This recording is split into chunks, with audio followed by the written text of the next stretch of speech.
Hi there, folks. Welcome to Ag AM in Kansas. I'm Dr. Dan Thomson from Kansas State University, and we're here at the Kansas Farm Bureau. And today, we're going to discuss GMOs with Stacy Forshee from Delphos, Kansas, Yep. the metropolis, Right. but Cloud County.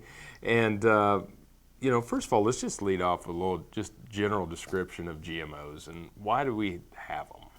Well, GMOs, they're just a seed that's been modified with a trait for, well, let's say either pest resistance or like a resistance to a weed. It's just been given those traits so that we can, better utilize the seed. You bet.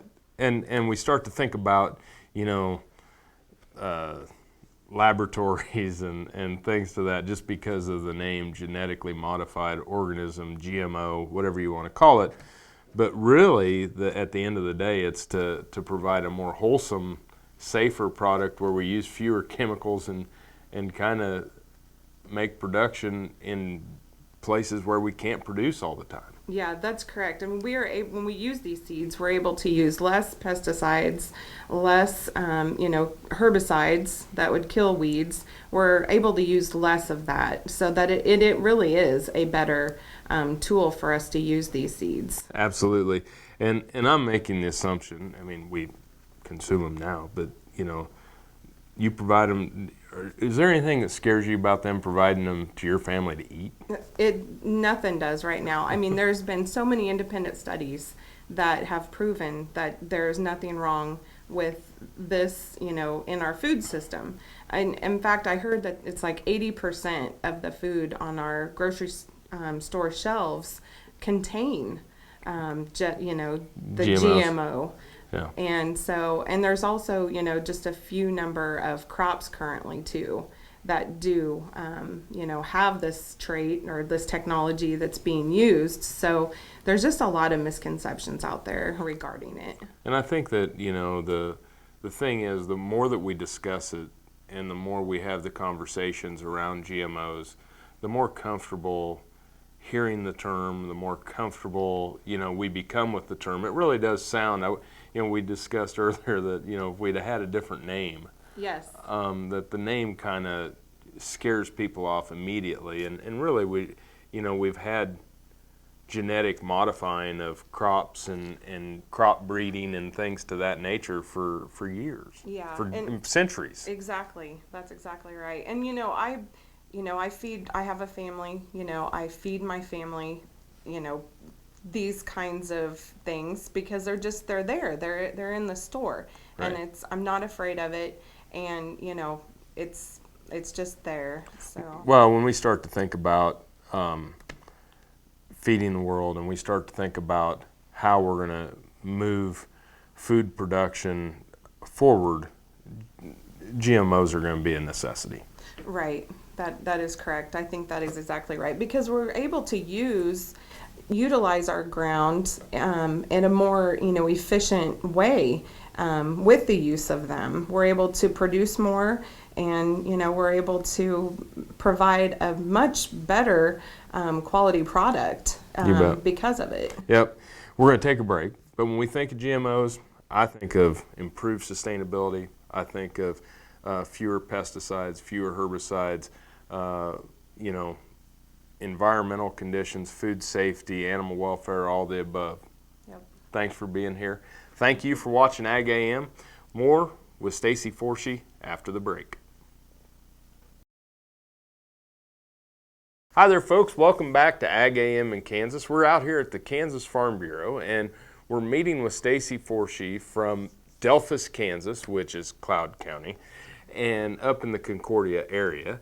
And we're talking about GMOs, and GMOs have been a cause for concern for some of the activist groups and groups that maybe don't understand the importance, the safety, and the wholesomeness, and quite frankly, the good science that has gone behind making products that we can use fewer pesticides and herbicides. So when you start to think about why do farmers use GMOs, let's go into some of the reasons why we're utilizing them. Well, for one case, I mean, we're able to, they have some traits that have, like a certain bug resistance or a certain weed resistance. And that is just really huge to us as farmers, that we can use those seeds and, not have to worry about like spraying extra for any of those, kinds of things.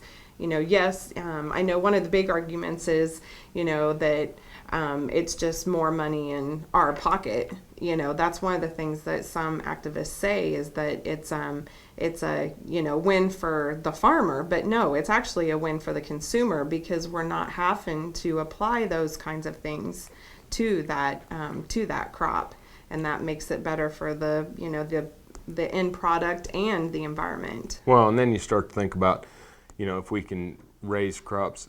First of all, the GMOs aren't necessarily cheaper.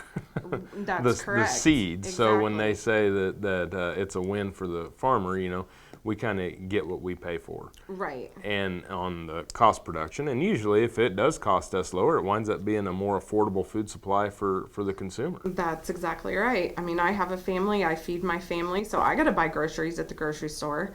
And, I don't want to have to pay any more than I have to either. Exactly. And so it's kind of a, yeah, it's better for the farmer too, but we also have the consumer in mind in the end. And what about things like drought resistant varieties, and not only for, we've talked about the drought in the US, but when we start to look at some of the developing countries and being able to provide a food supply through GMOs to feed a starving world, I think it's important to note. Oh yeah, it's huge to be able to have those varieties, so that, the less water even in Kansas, that is just, it's going to be a very big thing, and going forward, that these varieties use less and less water, because it's just going away, and it's just not there anymore. Yep, and Norman Borlaug, who was kind of the father of the Green Revolution, was Yes. a wheat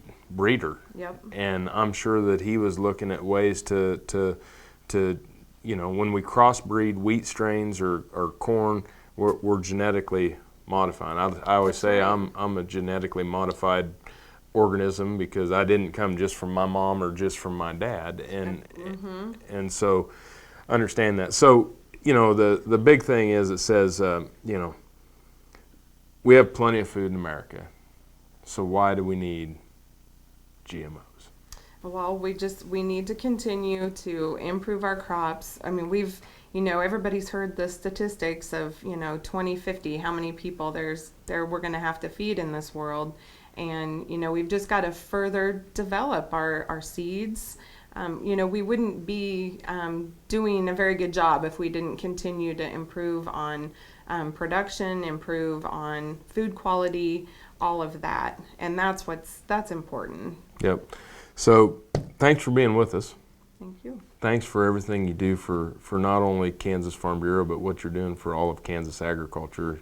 Do a lot of traveling and a lot of meetings, and it's very much appreciated. Thank you. Thank you for watching Ag AM in Kansas.